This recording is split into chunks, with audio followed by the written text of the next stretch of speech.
4 अक्टूबर 2024 शुक्रवार को शारदीय नवरात्रि की द्वितीया तिथि है। इस दिन मां ब्रह्मचारिणी की पूजा होती है। इस दिन सुबह 4 अक्टूबर की शुरुआत 2:58 पे और समाप्ति 5 अक्टूबर को 5:31 सुबह में होगी।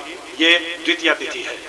4 अक्टूबर को सूर्योदय 6:15 पर, सूर्यास्त 6:03 पर। विशेष समय पूजा अर्चना मंत्र सिद्धि जप ध्यान के लिए नोट कर लें। ब्रह्म मुहूर्त है 4:43 से 5:30 सुबह। दूसरा अमृत मुहूर्त है 11:55 से दोपहर 1:43 तक। तीसरा अभिजीत मुहूर्त सुबह 11:51 से दोपहर 12:38 तक। विनियोग है मध्य चरित्र के विष्णु ऋषि महालक्ष्मी देवता उष्णिक छंद शाक अंबरी शक्ति दुर्गा बीज वायु तत्व और यजुर्वेद स्वरूप है। श्री महालक्ष्मी की प्रसन्नता के लिए मध्यम चरित्र के पाठ में इसका विनियोग है।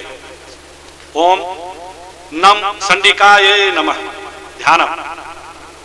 मैं कमल के आसन पर बैठी हुई प्रसन्न मुख वाली महिषासुर मर्दिनी भगवती महालक्ष्मी का भजन करता हूँ, जो अपने हाथों में अक्षमाला फरसा गदा बाण वज्र पद्य धनुष कुंडिका दंड शक्ति खड़ग ढाल शुद्ध घंटा मधुपात्र शूल पाश और चक्र धारण करती है। कमल के आसन पर बैठी हुई हाथों में शस्त्र धारण किए हुए महिषासुर मर्दिनी भगवती महालक्ष्मी का ध्यान। देवताओं और असुरों का युद्ध। मार्कंडेय ऋषि कहते हैं, पूर्व काल में देवताओं और असुरों में 100 वर्षों तक घोर संग्राम हुआ था।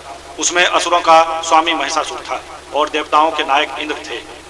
उस युद्ध में देवताओं की सेना महाबली असुरों से परास्त हो गई। संपूर्ण देवताओं को जीतकर महिषासुर इंद्र बन बैठा। देवता भगवान विष्णु और शंकर जी के पास गए। तब पराजित देवता प्रजापति ब्रह्मा जी को साथ लेकर उस स्थान पर गए जहां भगवान शंकर और विष्णु विराजमान थे। देवता युद्ध के बारे में बताते हैं, देवताओं ने महिषासुर के पराक्रम तथा अपने पराजय का पूरा वृत्तांत उन देवेश्वरों से कह सुनाया। मां भगवती को नमस्कार। महिषासुर का आतंक। वे बोले, भगवान सूर्य इंद्र अग्नि वायु चंद्रमा यम वरुण और अन्य देवताओं का अधिकार छीनकर महिषासुर स्वयं ही सबका अधिष्ठाता बन बैठा है। महिषासुर ने देवताओं को स्वर्ग से निकाला। उस दुरात्मा महिष ने समस्त देवताओं को स्वर्ग से निकाल दिया है। अब वे मनुष्यों की भांति पृथ्वी पर विचरते हैं। दैत्यों की यह सारी करतूत हमने आपसे कह सुनाई। अब हम आपकी ही शरण में हैं। उसके वध का कोई उपाय सोचिए। देवताओं के वचन सुनकर भगवान विष्णु और शिव अत्यंत क्रोध से भर गए। भगवान और देवताओं के तेज से देवी का प्रकट होना। देवी का तेज।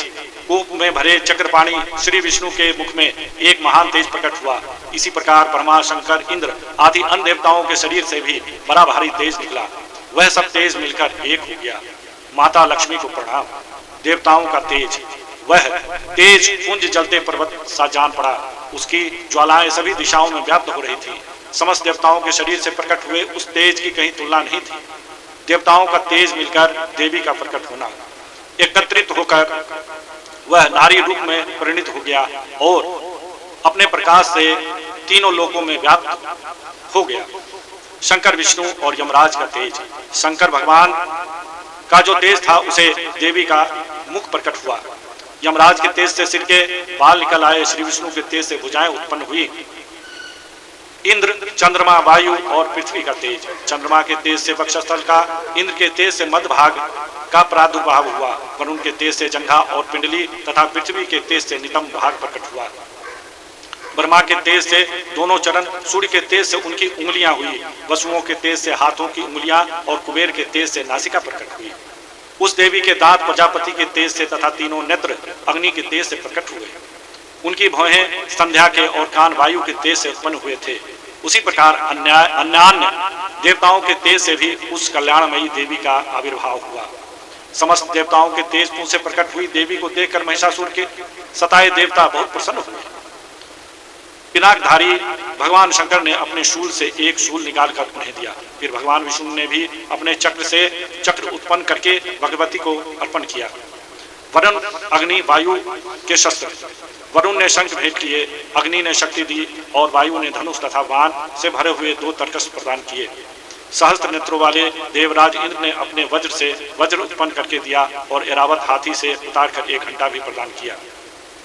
यमराज ने कालदंड से दंड, वरुण ने पाश, प्रजापति ने स्फटिक की माला दी, ब्रह्मा जी ने कमंडलू भेंट किया, सूर्य ने देवी के समस्त रोमकूपों से अपने किरणों का तेज भर दिया, काल से चमकती ढाल और तलवार दी, क्षीर सागर से धवल हार तथा कभी जीर्ण न होने वाले 2 दिव्य वस्त्र भेंट किए। साथ ही उन्होंने दिव्य चूड़ामणि, 2 कुंडल, करे, उज्ज्वल अर्धचंद्र, सब बाहुओं के लिए केयूर, दोनों चरणों के लिए निर्मल नुपुर, गले की हंसली और सब उंगलियों के लिए रत्नों से की अंगूठी भी दी। विश्वकर्मा ने उन्हें फरसा भेंट किया। साथ ही अनेक प्रकार के अस्त्र और अभेद्य कवच दिए। इनके अलावा मस्तक और वक्षस्थल पर धारण करने के लिए कभी न कुम्हलाने वाले कमलों की मालाएं दी। जल्द ही ने उन्हें सुंदर कमल का फूल भेंट किया। हिमालय ने सवारी के लिए सिंह तथा भांति भांति के रत्न समर्पित किए। धनाध्यक्ष कुबेर ने मधु से भरा पान पात्र दिया तथा संपूर्ण नागों के राजा शेष ने, जो इस पृथ्वी को धारण करते हैं, उन्हें बहुमूल्य मणियों से विभूषित नागहार भेंट किया। इसी प्रकार अन्य देवताओं ने भी आभूषण, अस्त्र शस्त्र देकर देवी का सम्मान किया। इसके पश्चात देवी ने अट्ठास पूर्वक उच्च स्वर से गर्जना की। उस भयंकर नाद से संपूर्ण आकाश गूंज उठा। देवी का वह अत्यंत उच्च स्वर से किया हुआ सिंहनाद कहीं समा न सका। आकाश में बड़ी जोर की प्रतिध्वनि हुई, जिससे संपूर्ण विश्व में हलचल मच गई और समुद्र कांपने उठा। पृथ्वी डोलने लगी, समस्त पर्वत हिलने लगे। उस समय देवताओं ने अत्यंत प्रसन्नता के साथ सिंह वाहिनी भवानी से कहा, देवी तुम्हारी जय हो। संपूर्ण त्रिलोकी को क्षोभग्रस्त देख दैत्य अपनी समस्त सेना को कवच आदि से सुसज्जित कर हाथों में हथियार ले सहसा उठकर खड़े हो गए। महिषासुर ने बड़े क्रोध में आकर कहा, यह क्या हो रहा है? फिर वह महिषासुर ने असुरों से घिरकर उस सिंहनाद की ओर लक्ष्य करके दौड़ा और आगे पहुंचकर उसने देवी को देखा, जो अपनी प्रभा से तीनों लोकों को प्रकाशित कर रही थी। उनके चरणों के भार से पृथ्वी दबी जा रही थी। माथे के मुकुट से आकाश में रेखा से खींच रही थी। अपने धनुष के टंकार से वह 7 पातालों को शुद्ध कर देती थी। देवी अपनी हजारों भुजाओं से सभी दिशाओं को आच्छादित करके खड़ी थी। उनके साथ दैत्यों का युद्ध छिड़ गया। नाना प्रकार के अस्त्र शस्त्रों के प्रहार से दिशाएं उद्दासित होने लगी। चिचुड़ नामक असुर महिषासुर का सेना नायक था। यह देवी के साथ युद्ध करने लगा। चतुरंगनी सेना लेकर चामर भी लड़ने लगा। 60,000 रथियों के साथ आकर उदग्र नामक महादैत्य ने लोहा लिया। 1 करोड़ रथियों को साथ लेकर महाहनु नामक दैत्य युद्ध करने लगा।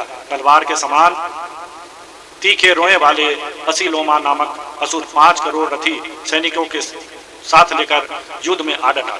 60 लाख रथियों से घिरा वाशकल नामक दैत्य भी उस युद्ध भूमि में लड़ने लगा।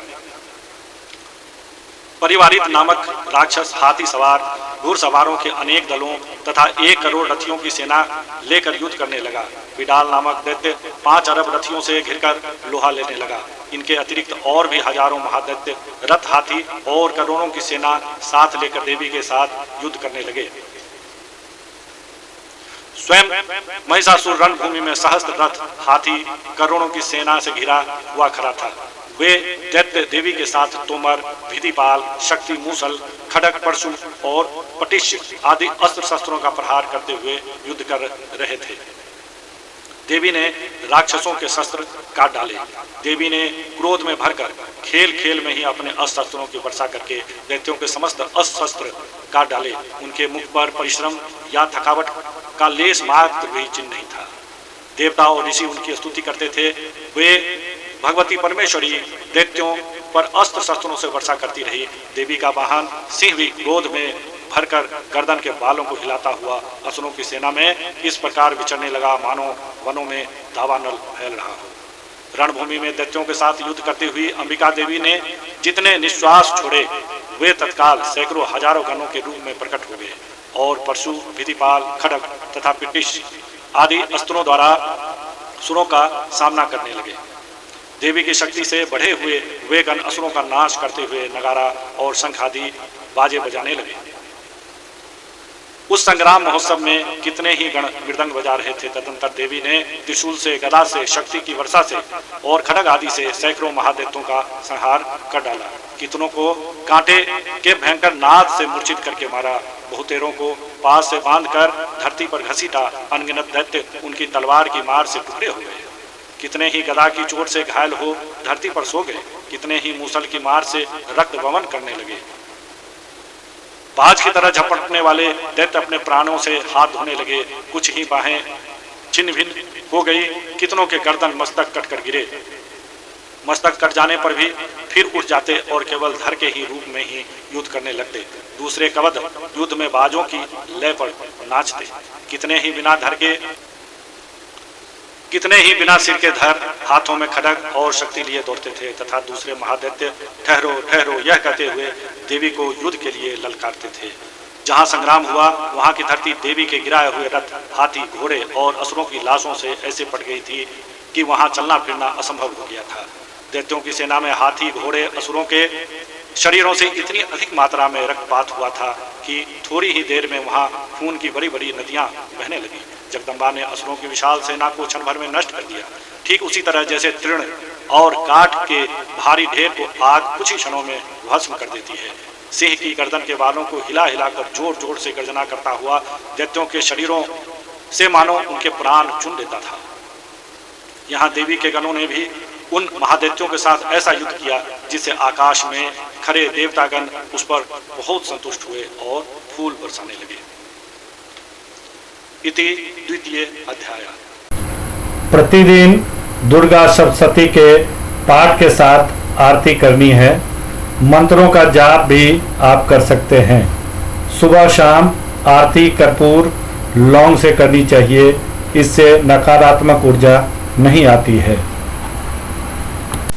जय अम्बे गौरी मैया, जय श्यामा गौरी, तुमको निश दिन ध्यावत हरि ब्रह्मा शिवरी। जय अम्बे गौरी मांग सिंदूर विराजत, टीको मृग मद को, उज्ज्वल से दो नैना चंद्र वदननी को। जय अम्बे गौरी कनक समान कलेवर, रतांबर राजे, रक्त पुष्प गलमाला कंठन पर साजे। जय अम्बे गौरी के हरिवाहन राजत, खड्ग खपर धारी, सुर नर मुनि जन सेवक तिनके दुख हारी। जय अम्बे गौरी कानन कुंडल शोभित, नासाग्रे मोती, कोटिक चंद्र दिवाकर राजत समज्योति। जय अम्बे गौरी शुंभ निशुंभ विदारे, महिषासुर धाती, धूम विलोचन नैना निश दिन मदमाती। जय अम्बे गौरी चंड मुंड सहारे, शोणित बीज हरे, मधु कैटभ दो मारे, सुर भयहीन करे।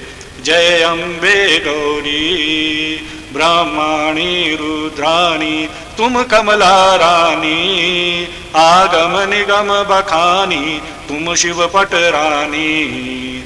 जय अम्बे गौरी 64 योगिनी गावत, नृत्य करत भैरू, बाजत ताल मृदंग, अरु बाजत डमरू।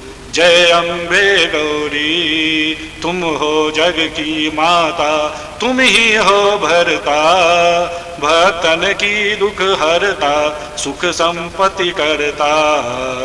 जय अम्बे गौरी भुजाचार अति शोभित, खटक खपर धारी, मन वांछित फल पावत, सेवत नर नारी। जय अम्बे गौरी कंचन थाल विराजत, अगर कपूर बाती, श्रीमाल के तुम राजत, कोटि रतन ज्योति। जय अम्बे गौरी, श्री अम्बे जी की आरती जो कोई नर गावे, कहत शिवानंद स्वामी सुख संपत्ति पावे। जय अम्बे गौरी।